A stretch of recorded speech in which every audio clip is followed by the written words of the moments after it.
Hello students, welcome to all. In the last class, we already studied how constitution design or made in South Africa. You already see in what circumstances making the constitution in South Africa. So from that story of South Africa, there comes out one factor, that is constitution. So from this video, we will start the new topic, why do we need a constitution? देखिए, अगर हम conclusion निकालें from the story of south Africa तो क्या conclusion निकाल सकते हैं हम कि जिस तरीके से दोनों ग्रुप्स ने साथ में बैठकर कॉन्स्टिट्यूशन बनाया है, both the oppressor and oppressed set together and drafting a constitution for them. यहाँ पर क्या हो रहा है, दोनों में म्यूचुअल अंडरस्टैंडिंग देखने को मिली है, जिसके चलते फ्यूचर में कोई प्रॉब्लम फेस नहीं करनी पड़ी। अगर ब्लैक्स अपने हिसाब से कॉन्स्टिट्यूशन बनाते तो क्या व्हाइट्स के थ्रू वो एक्सेप्ट होता? No, same as in the case of whites. If constitution made by whites only then it would be acceptable by blacks? No. क्या वो एक्सेप्टेबल होता ब्लैक्स के through? No. Why? Because they set for making constitution doesn't take any opinion in it. इसमें हमारा कोई opinion नहीं लिया गया, ऐसा भी कह सकते थे। लेकिन जब सभी लोगों ने साथ में बैठकर कॉन्स्टिट्यूशन बनाया तो हम ये सीख सकते हैं from the story of south Africa कि इंक्लूसिव अप्रोच होनी चाहिए। इसमें आप सारे लोगों को इंक्लूड करो कॉन्स्टिट्यूशन मेकिंग प्रोसेस में और फिर एक ऐसा कॉन्स्टिट्यूशन बनाइए जिसमें सभी की सहमति हो। That was already done in South Africa and make a good constitution. So why do we need a constitution? Constitution की जरूरत क्यों होती है? So you first look at the board. I write up one example of football. Constitution को एक side रख लीजिए। Constitution में होता क्या है एक्चुअली? जनरली बेसिक सेट्स होते हैं, basic sets of rules and regulations. तो जैसे हम रूल्स एंड रेगुलेशंस की बात करें तो लाइक हम फुटबॉल खेल रहे हैं, मान लीजिए just an example, we can play football. हम फुटबॉल खेल रहे हैं, वहां पर कोई रूल्स नहीं है। हाथ में बॉल लेकर फुटबॉल खेलते खेलते उसको रग्बी बना दिया, कभी बास्केटबॉल बना दिया उसका, कभी क्रिकेट की बॉल बना दी। तो अगर आप इस तरह से फुटबॉल खेलेंगे तो कोई रूल्स एंड रेगुलेशंस नहीं होंगे। जिसको मारो पीटो, किसी को हाथ लगाओ, कुछ भी करो, तो इन द मीनवाइल क्या वो गेम की तरह रहेगा? नो। किसी भी स्पोर्ट्स को ले लीजिए, वहां पर क्या है, कुछ रूल्स एंड रेगुलेशंस होते हैं और उन रूल्स के अकॉर्डिंग जब आप खेलते हैं तो तब क्या होता है, तब वो गेम की तरह लगता है। मानते हैं आप इस चीज को? नहीं तो सब गेम कैसे लगेंगे? रग्बी। लेकिन रग्बी में भी रूल्स की जरूरत होती है स्टूडेंट्स।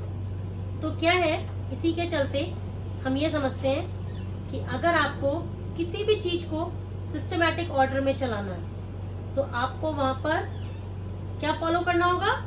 रूल्स एंड रेगुलेशंस को फॉलो करने होगा।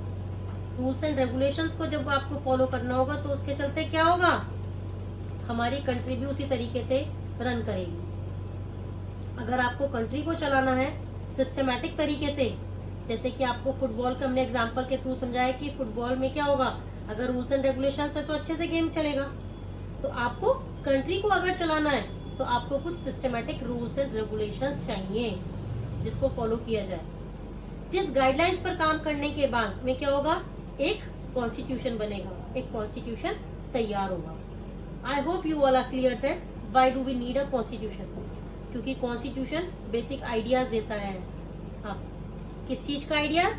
रूल्स एंड रेगुलेशंस का। अब जो वो बेसिक आइडियाज होंगे वो आपकी हेल्प करेंगे किस चीज में? कंट्री को सिस्टमैटिक तरीके से गवर्न करने के लिए, कंट्री को सिस्टमैटिक तरीके से रन करने के लिए। तो एक तो ये कंसेप्ट आपको समझना है। तो सबसे पहले हम देखते हैं कि what is constitution. So you just look at the board, I write the definition of the constitution. So constitution is a set of written rules that are accepted by the people in the country. So there are so many questions arise in this part, like what do we mean by constitution, what does a constitution do, or why do we need a constitution. Constitution की definition से मतलब जितने भी लोग उसमें रह रहे हैं वो सारे लोग मिलकर सेट ऑफ रूल्स एक्सेप्ट करते हैं in the written form, that is constitution. I hope it is clear to all. The definition is very short, simple and clear. So constitution is a set of written rules, लिखे हुए वो सारे rules that are accepted by all the pupils in the country. It's the basic definition of the constitution. Now come to the what does a constitution do, या फिर constitution की जरूरत क्यों होती है, या constitution क्या करता है. Both are the same things, in which contents are discussed in 4 points. You just look at the board. I write all these 4 points. Sorry. So you will learn all these 4 points. But firstly, I will tell you one thing, that if you will understand the social science, so it's easy for you.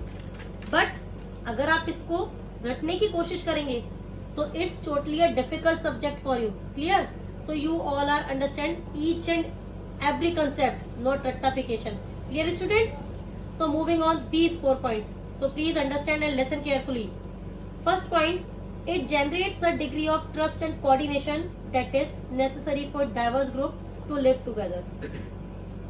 मान लीजिए जैसे south Africa का example लेते हैं, वहां पर blacks भी थे, वाइट्स भी थे, दोनों को साथ में रहना था. तो जब दोनों को साथ में रहना है तो ये डर बना रहेगा कि अब ब्लैक्स के हाथों में पावर है तो शायद वाइट्स को परेशान ना करें, और जब वाइट्स के पास पावर है तो वो ब्लैक्स को परेशान ना करें. तो इसके चलते जो डिग्री ऑफ ट्रस्ट चाहिए रहता है वो नहीं डेवलप हो पा रहा.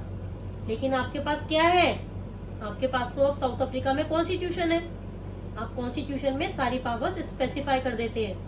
तो ब्लैक्स को लगेगा कि व्हाइट हमारी रेस्पेक्ट करेंगे, और व्हाइट्स को क्या लगेगा कि ब्लैक्स हमारे ऊपर डोमिनेट नहीं करेंगे. तो इससे degree of trust and coordination develop होता है. ये किसके थ्रू हुआ? Yes, through constitution. सो अगर कॉन्स्टिट्यूशन है तो लोग साथ में रहने के लिए तैयार हो जाते हैं, because it develops a trust and coordination between the pupils of the country. I hope this point is so much clear for you. Now move on to the second point. It specifies how the government will be constituted. Actually this point I will divide in 2 parts. It specifies how the governments will be constituted, and the next one is it specifies how the government constituted who will have power to take which decisions. It means सबसे पहले कि constitution में ये specify नहीं होगा कि government कैसे बनना है. तो कल को कोई भी आएगा और कहेगा मेरे पास तो सबसे ज्यादा पैसा है तो गवर्नमेंट हम बनाएंगे, तो पता लग रहा है कि अगले दिन प्राइम मिनिस्टर कौन बनने आ गए? मुकेश अंबानी जी. तो इस तरीके से नहीं होता हमारे कॉन्स्टिट्यूशन में. हमारे कॉन्स्टिट्यूशन में हर चीज को स्पेसिफाई किया गया है कि गवर्नमेंट कैसे बननी है, वोटिंग कैसे होगी, मेंबर ऑफ पार्लियामेंट मिलकर मेजोरिटी पार्टी आएगी तो वो कहाँ जाएगी, वो सेंट्रल लेवल पर प्राइम मिनिस्टर को चूज कैसे करेंगी. वैसे ही अलग से चीफ मिनिस्टर का भी दिया हुआ है कि चीफ मिनिस्टर कैसे बनेंगे, एमपी एमएलए, इन सबको स्पेसिफाइड किया गया है इन आवर कॉन्स्टिट्यूशन. ये कॉन्स्टिट्यूशन है तो स्पेसिफाइड है कि गवर्नमेंट कैसे बननी है. अगर कॉन्स्टिट्यूशन नहीं होता तो एक तरीके से प्रॉब्लम होती है कि गवर्नमेंट कैसे बनेगी, देश कैसे चलेगा, बहुत सारी प्रॉब्लम्स आती. अगर आप कॉन्स्टिट्यूशन को देखोगे तो आपको सारी बातें स्पेसिफाई हो जाएंगी कि किसके पास कितनी पावर होगी, कौन किस पोस्ट तक पहुंचेगा, कौन एलिजिबल होगा, कौन एलिजिबल नहीं होगा. All these things specified in our constitution. It specifies how the government will be constituted. Government कैसे बनेगी ये कॉन्स्टिट्यूशन स्पेसिफाई करेगा. Next thing, it also specified who will have power to take which decision. ये भी हमारा constitution ही बताएगा कि किसके पास कितनी पावर है और कौन सा डिसीजन लेने की पावर है. नहीं तो इसके चलते क्या होगा कि प्राइम मिनिस्टर सारे डिसीजन ले लेंगे, सारे काम वही करेंगे, वो डिफेंस मिनिस्टर के काम भी कर लेंगे, वो फाइनेंस मिनिस्टर के भी काम कर लेंगे, वो सारे काम करेंगे. लेकिन ऐसा नहीं है. हमारा कॉन्स्टिट्यूशन उस चीज को स्पेसिफाई करता है कि किसके पास कितनी पावर है और किन टास्क को लेने की पावर है. ये कॉन्स्टिट्यूशन का एक बहुत बड़ा अचीवमेंट है कि कॉन्स्टिट्यूशन क्या कर सकता है कि वो बाउंड्री सेट कर देता है. I hope this point is clear. Clear students? Now third point is it lays down on the power of the government and tells us the rights of the citizen. It means constitution क्या करता है, ये limits लगाता है power of the government की. In general sense मुझे बताइए, country में सबसे ज्यादा पावरफुल कौन होता है? अलग अलग नाम सामने आएंगे, कोई कुछ कहेगा कोई कुछ कहेगा, लेकिन इसमें सबसे ज्यादा पावरफुल होती है हमारी गवर्नमेंट। अब गवर्नमेंट जब सबसे ज्यादा पावरफुल है तो आपको अगर प्रोटेक्शन की जरूरत है तो आपको किससे प्रोटेक्शन चाहिए? यस, गवर्नमेंट से। ऐसा नहीं है कि जैसे आपके सामने, सपोज एक एग्जांपल लेके चलिए कि आपके सामने एक चींटी आ रही है और एक सामने से शेर आ रहा है, तो आपको सबसे ज्यादा प्रोटेक्शन की जरूरत किससे है? शेर से कि चींटी से? यस, आप कहेंगे कि शेर से, राइट। हमारे को शेर से प्रोटेक्शन की जरूरत है। क्यों? क्योंकि शेर ज्यादा पावरफुल है। So just like as an uh example, तो आपको प्रोटेक्शन की जरूरत किससे रहेगी? आपको प्रोटेक्शन की जरूरत रहेगी गवर्नमेंट से। क्यों? क्योंकि गवर्नमेंट ज्यादा पावरफुल है। तो हमारा कॉन्स्टिट्यूशन लिमिट सेट करता है गवर्नमेंट्स की पावर पर। किसके थ्रू? फंडामेंटल राइट्स के थ्रू, जो उन्होंने एक सिटीजन को दिए हैं। फंडामेंटल राइट्स जो हमें मिले हैं उसे गवर्नमेंट भी कभी वॉयलेट नहीं कर सकता। तो कॉन्स्टिट्यूशन क्या करता है? कॉन्स्टिट्यूशन लिमिट्स लगाता है गवर्नमेंट की पावर पर, ताकि गवर्नमेंट सिटीजन के राइट्स के ऊपर एनक्रोच ना करे, उनके अधिकारों का उल्लंघन ना करे। So it lays down on the powers of the government and tells us the rights of the citizen. और हमें यह बताता है कि हम जो नागरिक है देश के, तो देश के नागरिकों को क्या अधिकार होता है। ये सारी चीजें कहाँ मिलती हैं हमें? यस, ये सारी चीजें हमें मिलती हैं कॉन्स्टिट्यूशन में। तो कॉन्स्टिट्यूशन ये काम भी करता है, या फिर ये कह सकते हैं कि इन रीजन से हमें कॉन्स्टिट्यूशन की जरूरत होती है। Clear students? I hope this point is clear now. Now move on the last point. It expresses the aspirations of the people about creating a good society. मान लीजिए एक सोसाइटी है जिसमें सारे चोर लोग रहते हैं, तो वो क्या सोचेंगे कि उनकी कंट्री का जो कॉन्स्टिट्यूशन बने, वो कॉन्स्टिट्यूशन कैसा बने कि चोरी को वहां पर जुर्म न माना जाए। क्लियर? वहां पर किसी तरीके का कोई इसको क्राइम न बताया जाए।